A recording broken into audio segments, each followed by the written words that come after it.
Que bom nós estarmos aqui no nosso bate-papo semanal para falar sobre Bíblia, teologia, filosofia, arqueologia bíblica e assuntos afins. Enfim, é o nosso encontro semanal, ainda que de maneira virtual, para falarmos de temáticas muito importantes. E se você não é inscrito no canal, aqui está o meu convite. Seja parte da família do Rodrigo Silva Arqueologia. Muitas pessoas até assistem o vídeo, dão o seu like, mas não são inscritos no canal. É muito importante que você se inscreve, ativa o sininho de notificações, assim todas as vezes que eu postar um vídeo novo, o YouTube vai avisar você. E se gostar também, deixe o seu comentário aqui, ele é muito bem-vindo aqui na página, dá engajamento para o canal, isso é muito bom, tá certo? E eu tenho um convite também todo especial. Você sabe que o curso A Bíblia Comentada com Rodrigo Silva já está com mais de 3.200 alunos, mas nós temos espaço ainda para muito mais. Você ainda pode fazer parte dessa turma. Ah, Rodrigo, mas eu não acompanhei desde o início. Não tem problema, porque as aulas estão todas postadas ali e linkadas na plataforma. Elas ficam guardadas ali, então não tem problema. Você pode assistir quantas vezes quiser, onde quiser, com quem quiser, e de quebra você estará ajudando na construção do Museu de Arqueologia Bíblica do NASP.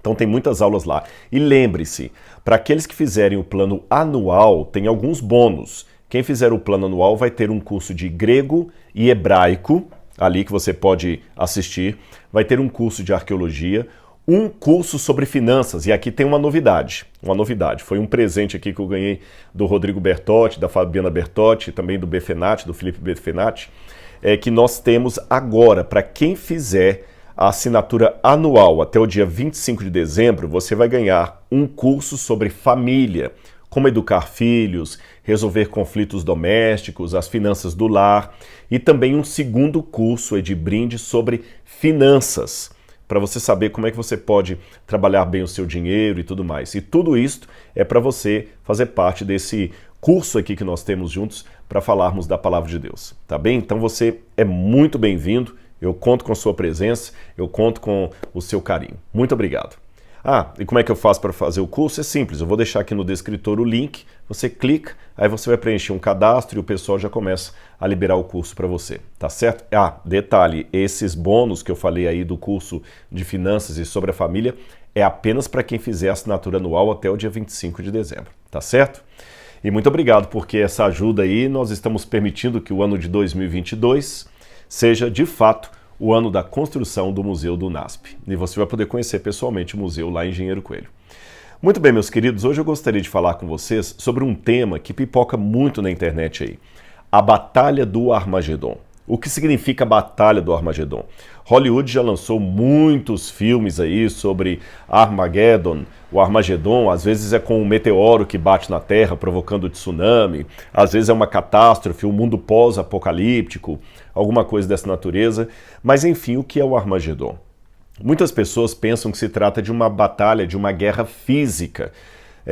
Quem acredita, por exemplo, na escatologia dispensacionalista, acredita que o Armagedon será uma guerra que ocorrerá literalmente em Israel, envolvendo a China e outros países do norte, juntamente com os Estados Unidos e Israel de um lado e a China e outros países do outro, e vão encontrar-se ali no Vale do Armagedon para a sua batalha. Será que é este mesmo o sentido da profecia? Será que ali está falando de uma guerra de verdade, a Terceira Guerra Mundial? O que é esta batalha? Vamos ler em Apocalipse e tentar, a partir do texto, compreender o verdadeiro significado dessa batalha e tirar essa dúvida que muita gente pergunta por aí sobre o Armagedon.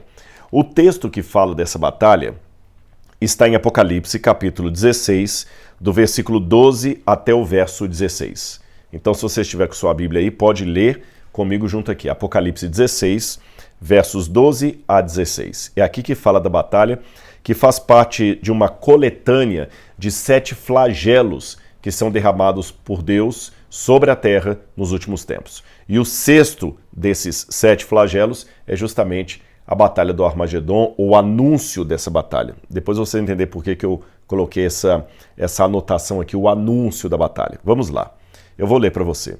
O sexto anjo derramou a sua taça sobre o grande rio Eufrates. As águas do rio secaram, para que se preparasse o caminho dos reis que vêm do Oriente. Então vi sair da boca do dragão, da boca da besta e da boca do falso profeta 13 espíritos imundos semelhantes a rãs. São espíritos de demônios, operadores de sinais, que se dirigem aos reis do mundo inteiro a fim de ajuntá-los para a batalha do grande dia do Deus Todo-Poderoso. Eis que venho como ladrão. Bem-aventurado aquele que vigia e guarda suas vestes, para que não ande nu e não veja a sua vergonha. Então ajuntaram os reis no lugar que em hebraico se chama Armagedon.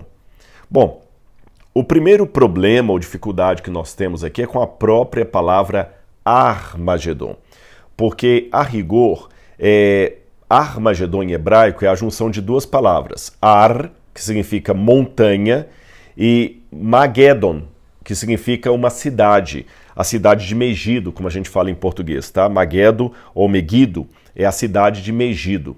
Megido não é uma montanha, Megido é uma cidade. Aliás, é uma cidade que já teve várias construções e reconstruções. Os arqueólogos localizaram ali pelo menos 20 camadas de construção que mostram que essa cidade floresceu desde o ano 3000 a.C.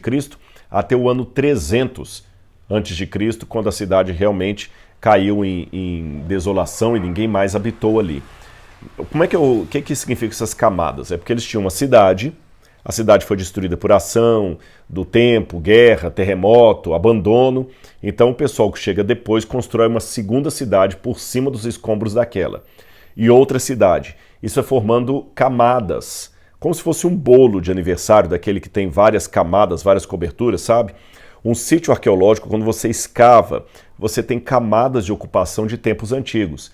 As camadas que estão mais abaixo são as mais antigas, as que estão mais na superfície são as mais novas. Aliás, até uma curiosidade para você, um dos grandes dilemas da arqueologia é que para descobrir camadas mais antigas eu tenho que destruir camadas mais recentes. Ou seja, para descobrir um assentamento do período grego, eu tenho que destruir o assentamento do período romano que estava em cima. Então a gente tem um grande problema, um grande dilema nessa hora aí. Por isso que o sítio não é todo escavado, algumas coisas são preservadas, mas isso é apenas uma anotação técnica para que você saiba. A cidade de Megido, ou Megido, ela então teve pelo menos 20 camadas de ocupação, que duraram aí pelo menos 2.700 anos. Então ela tinha cidade, era destruída, vinha outra, era destruída, e vinha outra, era destruída, eles construíam outra e assim por diante. Essa cidade, ela fica justamente ali na planície de Jezreel. Essa planície de Jezreel, ou Esdrelon, é o mesmo nome, Esdrelon ou Jezreel é o mesmo nome, é uma planície que sempre foi palco de muitas batalhas. Muitas batalhas. Até hoje, para você ter uma noção, Israel tem ali, na planície de Jezreel, no subsolo da planície, uma grande quantidade de aviões supersônicos que eles guardam ali. É interessante, o avião fica no subsolo e quando ele vai decolar, ele sai por uma rampa do subsolo e ele sobe. Então é até uma forma de proteger a frota aérea de aviões militares de Israel, de aviões que podem ser usados em guerra, fica ali. E é um lugar que teve tantas batalhas, que tem até um livro do Eric Klein, que é chamado de As Batalhas do Armagedon. As Batalhas do Armagedon. Porque ele mostra nesse livro do Eric Klein como é que ali foi palco de muitas guerras no passado, várias guerras. Ele cita pelo menos 34 batalhas que aconteceram ali no vale do Megido, no vale ali do Jezreel. Quando a gente sobe, você pode ver o vale de Jezreel de 2 pontos. Quando a gente vai ali para Israel, que vamos até Nazaré, tem um lugar em Israel, lá em Nazaré, que chama-se a Pedra do Precipício. Quando você sobe na Pedra do Precipício, você pode ver lá embaixo assim, aquela planície extensa, com muita plantação, aquela coisa toda, e ali você vê vários pontos geográficos de Israel. Você vê o Monte Tabor, você vê até o mar da Galileia que fica do outro lado, você vê muita coisa. Um outro lugar do qual você tem uma boa vista do vale do Jezreel é quando você sobe no Monte Carmelo. De lá de cima também você tem uma vista enorme. Do Monte Carmelo dá para ver o Mediterrâneo de um lado, dá para ver Jerusalém, dá para ver Jericó, dá para ver vários lugares ali, daquele topo. Então um vale muito grande ali no meio. Agora eu estava falando do nome Armagedon e falei com vocês que Armagedon significa montanha de Meguido. Só que não é uma montanha ali. Ali é uma cidade. O que quer dizer então montanha de Meguido? Essa é uma pergunta chave para nós podermos já começar a destrinchar isso aqui, porque não é uma montanha. Eu repito, não é uma montanha. Não existe nenhuma montanha chamada Meguido. Meguido, como eu falei, é uma cidade. Meguido também não é a planície. Eu já falei que a planície chama-se Planície de Jezreel e que ali houve pelo menos 34 batalhas importantes. Então eu já sei que ali é um lugar de conflito mesmo, de muita guerra. Por exemplo, das batalhas bíblicas, ali você tem Baraque e Débora, quando eles estavam lutando contra Cícera, foi justamente ali, na região de Jezreel, que houve essa batalha de Débora e Baraque. Foi também em Jezreel que houve a batalha do faraó Neco contra Josias, que ele mata o rei Josias. É ali também que você tem a batalha de Acasias. Acasias foi morto ali por Jeú, tudo no Vale do Jezreel. Se eu sair da história bíblica e entrar na história secular, eu também tenho um monte de batalhas que aconteceram ali no Vale de Jezreel. Você teve uma batalha de Tutmoses III, faraó do Egito, que batalhou contra alguns grupos cananitas que havia por ali. Ele batalhou também na região contra hititas. Foi ali que teve uma batalha. Na época agora, já da Primeira Guerra Mundial, teve uma batalha ali também da Inglaterra, quando o mandato britânico dominava a região. A Inglaterra interceptou em batalha ali o Império Otomano, que estava aliado à Alemanha, ali na época da Primeira Guerra Mundial. Então ali teve muitas batalhas. A região, desde a época bíblica, desde os tempos mais antigos, é um lugar bom para você fazer batalha, por quê? Primeiro que é plano.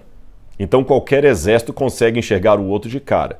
Se um exército está vindo do norte para atacar o sul, como acontecia, por exemplo, às vezes com os otomanos que vinham da Turquia para atacar o sul, os ingleses podiam interceptá-los dali. Uma outra vantagem da região é que ali no passado havia mares. O caminho do comércio passava por ali. Então qualquer pessoa que quisesse dominar a região estaria em vantagem bélica. Outra questão, quando as superpotências iam brigar, por exemplo, a Síria vinha aqui para atacar o Egito, ou a Babilônia vinha para atacar o Egito, ou os hititas também vinham em batalha contra o pessoal que estava aqui embaixo, o ponto de encontro era o Vale do Jezreel, que era melhor batalhar num vale do que numa montanha. Então ali realmente é um lugar de muita guerra. Talvez por isso o Espírito Santo pegou aquilo ali como símbolo da guerra. Mas eu volto para o problema que eu havia mencionado para vocês. Não existe nenhuma nenhuma montanha chamada Meguido. Meguido é a cidade que fica no Vale de Jezreel. Como é que a gente pode resolver isso? Talvez a solução estaria em Juízes, capítulo 5, versículo 19. Se você abrir a sua Bíblia em Juízes, capítulo 5, versículo 19, eu vou ter uma pista para resolver esse problema. Juízes 5, 19 diz assim, olha: vieram reis e lutaram. Os reis de Canaã lutaram em Taanac, junto às águas de Megido, ou Meguido. Junto às águas de Meguido. E quais eram as águas de Meguido? Bom, a profecia de Apocalipse, capítulo 16, fala que o sexto anjo derramou a sua taça sobre o grande rio Eufrates. Mas aqui eu tenho um outro problema, porque o Eufrates está lá na Mesopotâmia, junto ao rio Tigre, e o Eufrates está passando pela Babilônia. O Eufrates não passa aqui no Vale de Jezreel. O Eufrates passa lá em cima, na Babilônia. E a profecia parece misturar dois acidentes geográficos muito distantes. Meguido, que está aqui embaixo em Israel, com a Babilônia, que está lá em cima no atual Iraque, é muito longe. E ainda fala da montanha de Meguido, sendo que Meguido não é uma montanha. Mas eu tenho uma pista aqui em Juízes, capítulo 5, versículo 19, que aqui menciona as águas de Meguido. Mei Megidon, em hebraico. Mei Megidon, águas de Meguido, assim no construto. O que significa isso? Eu vou ensinar para você uma coisa sobre a geografia dos tempos da Bíblia.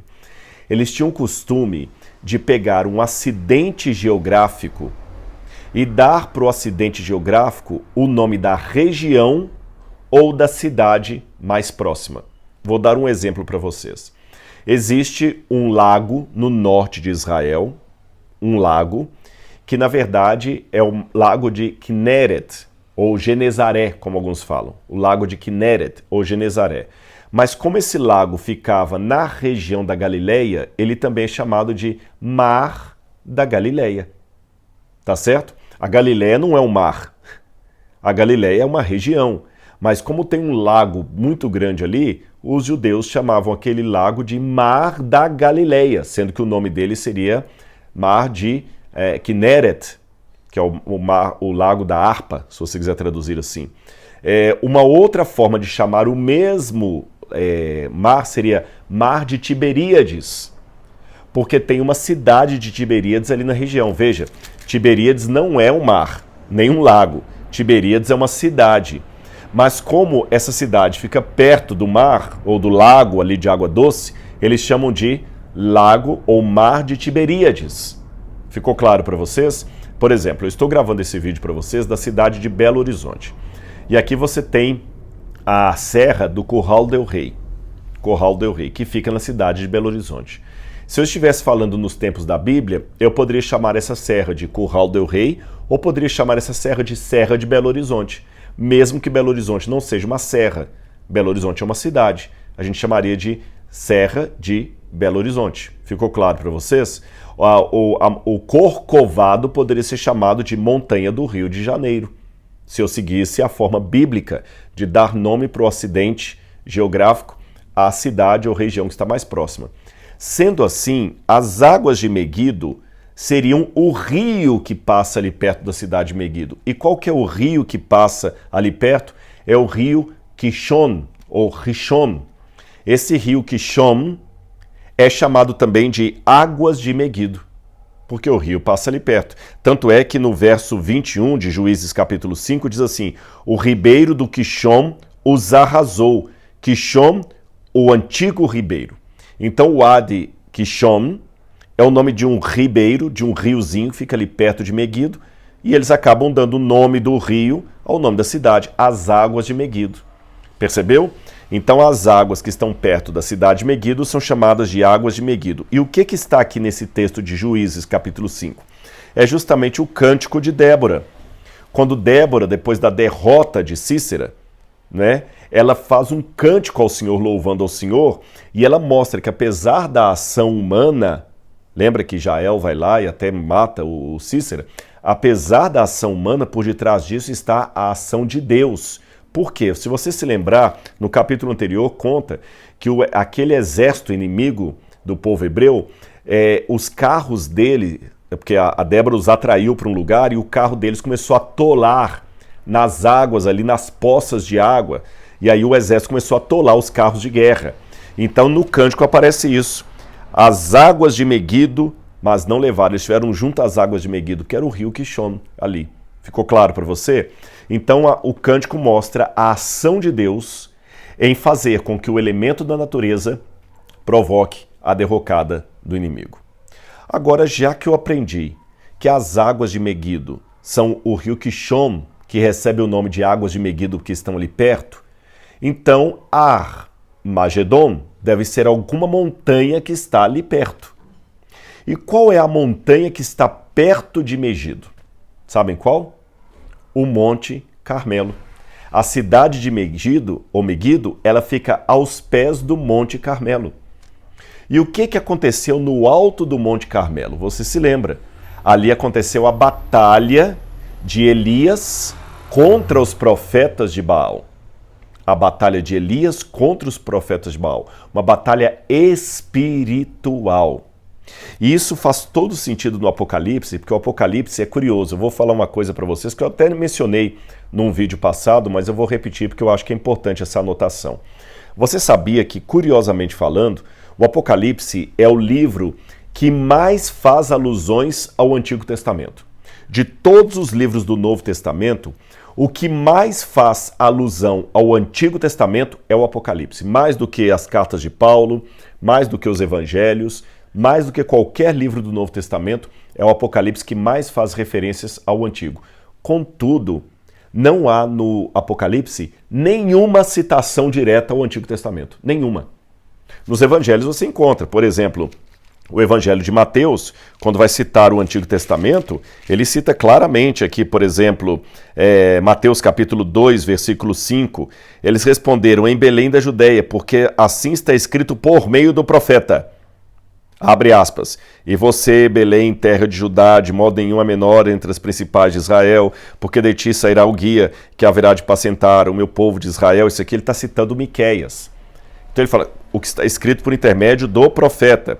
Quando a gente vai também pegar aqui o capítulo 1, versículo 23, 22 diz assim, para se cumprir o que foi dito pelo Senhor por meio do profeta, abre aspas, eis que a virgem conceberá e dará à luz a um filho e será chamado pelo nome de Emanuel. Está citando aqui o profeta Isaías.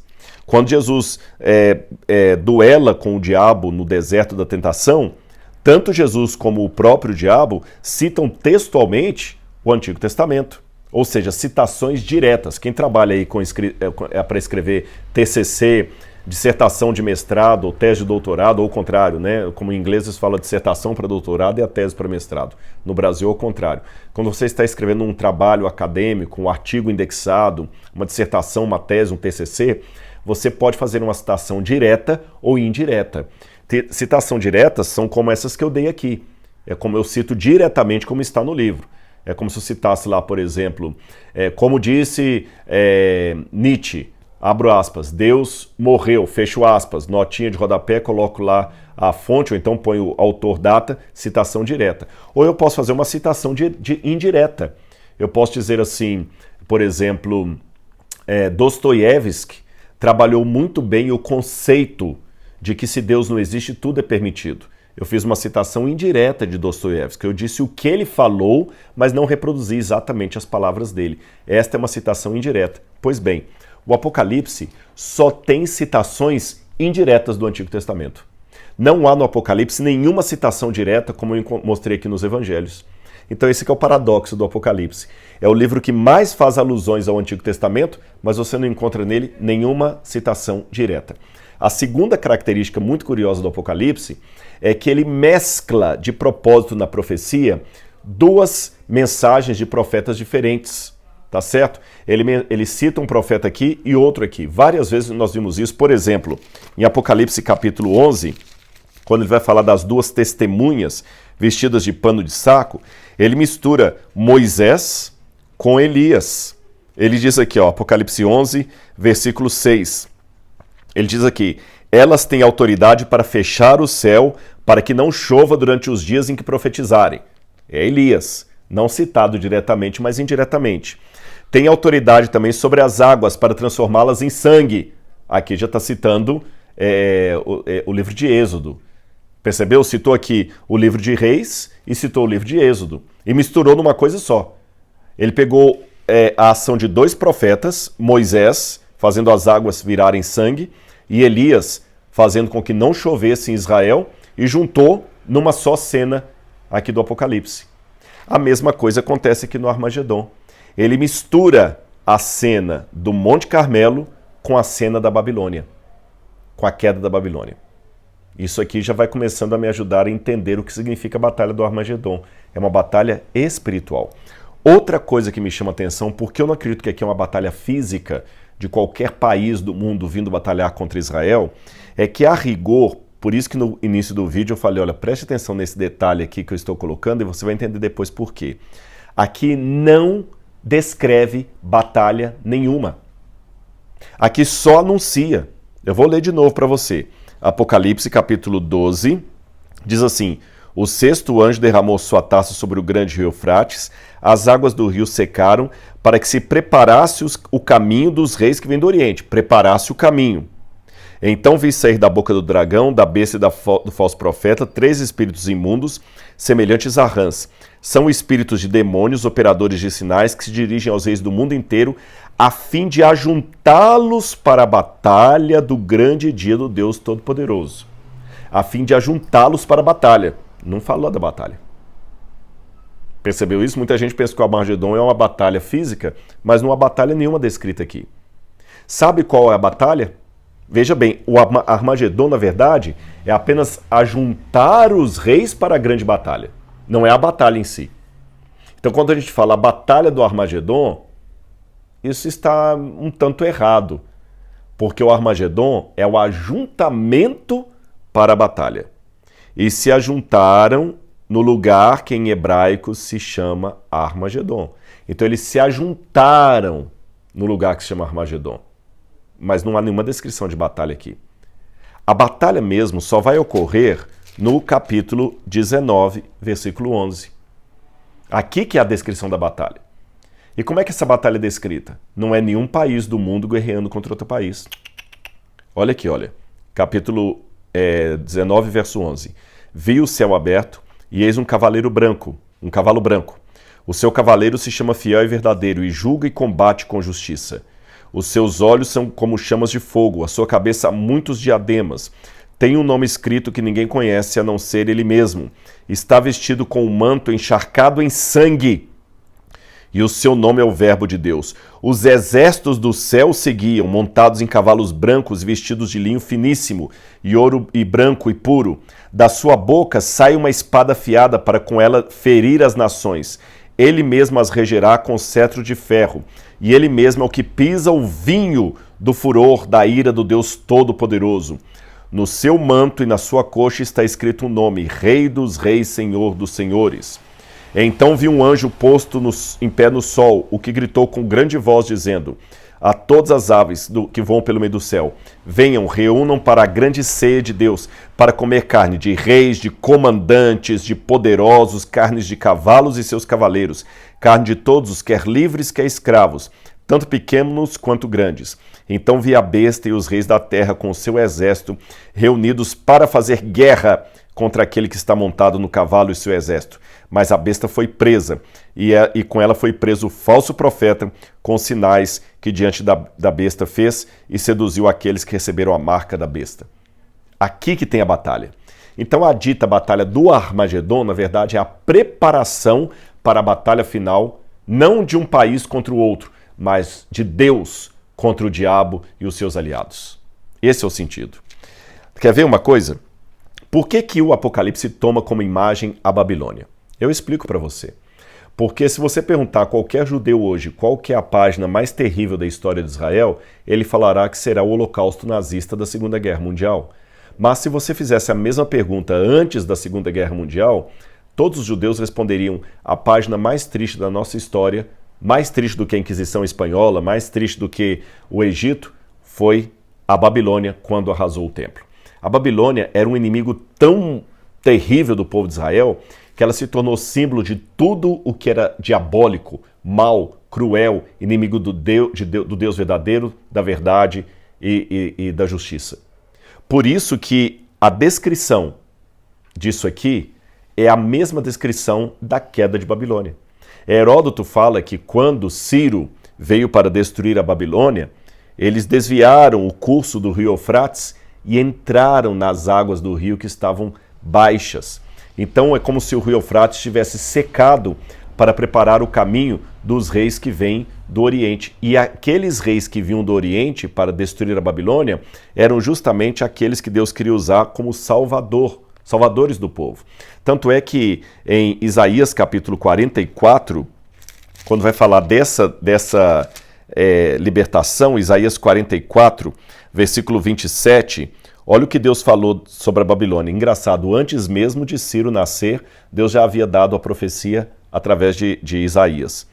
Digo à profundeza do mar, seque, e eu secarei os seus rios.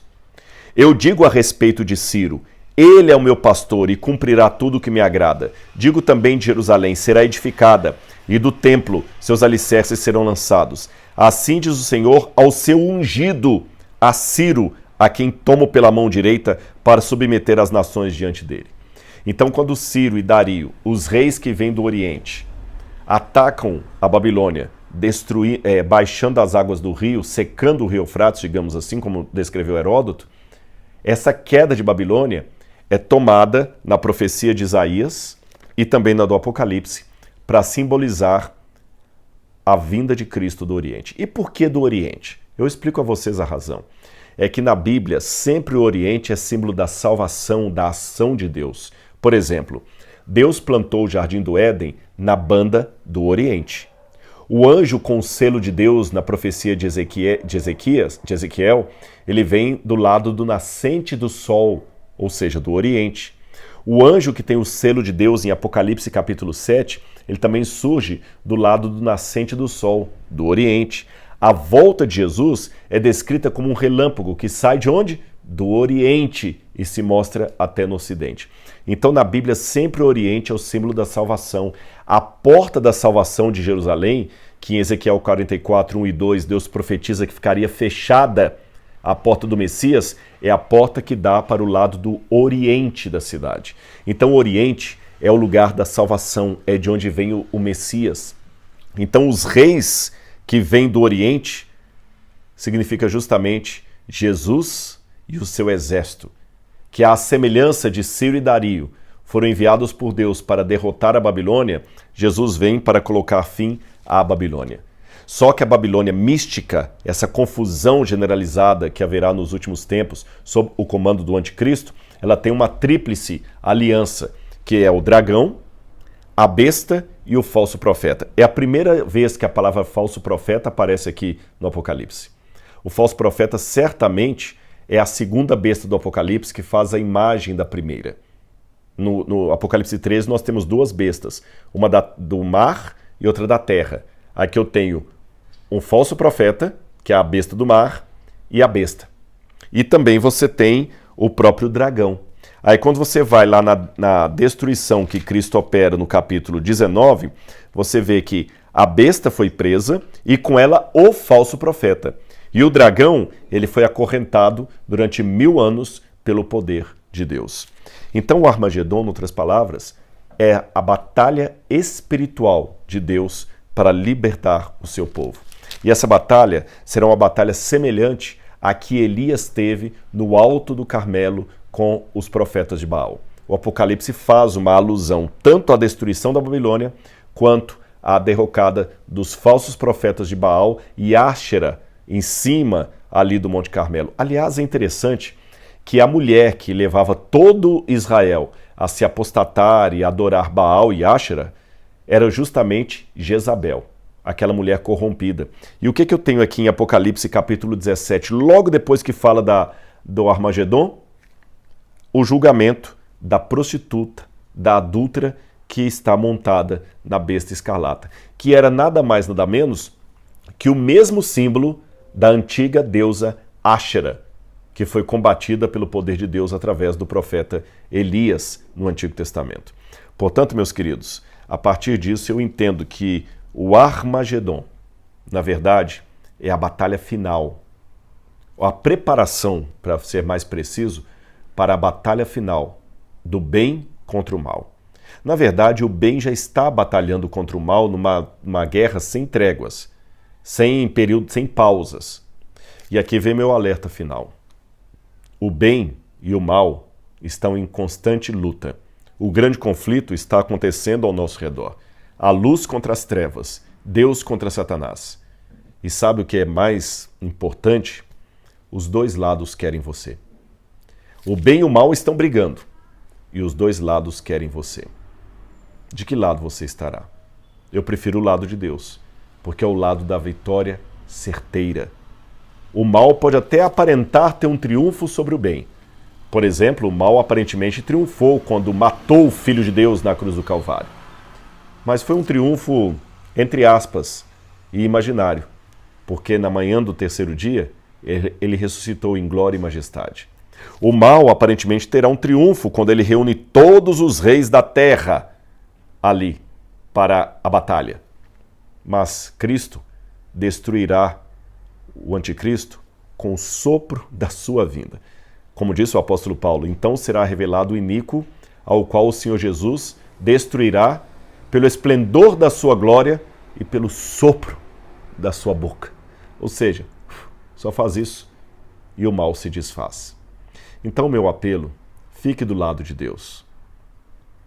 O conflito cósmico em breve chegará ao seu ápice. Cristo voltará em breve com poder e grande glória. E o Armagedon, a batalha do Monte Meguido, ou do Monte Carmelo, será a batalha entre aqueles que estão do lado de Deus e aqueles que estão do lado de Baal. Aqueles que seguem Elias e aqueles que seguem os falsos profetas. Aqueles que adoram ao Senhor Deus de Israel e aqueles que preferem os ídolos desse mundo. Espero que você tenha gostado dessa explicação, tenha entendido o significado da Batalha do Armagedon e se prepare espiritualmente para aquele grande dia e que você esteja do lado da luz. Um grande abraço e até o nosso próximo vídeo. Tchau, tchau.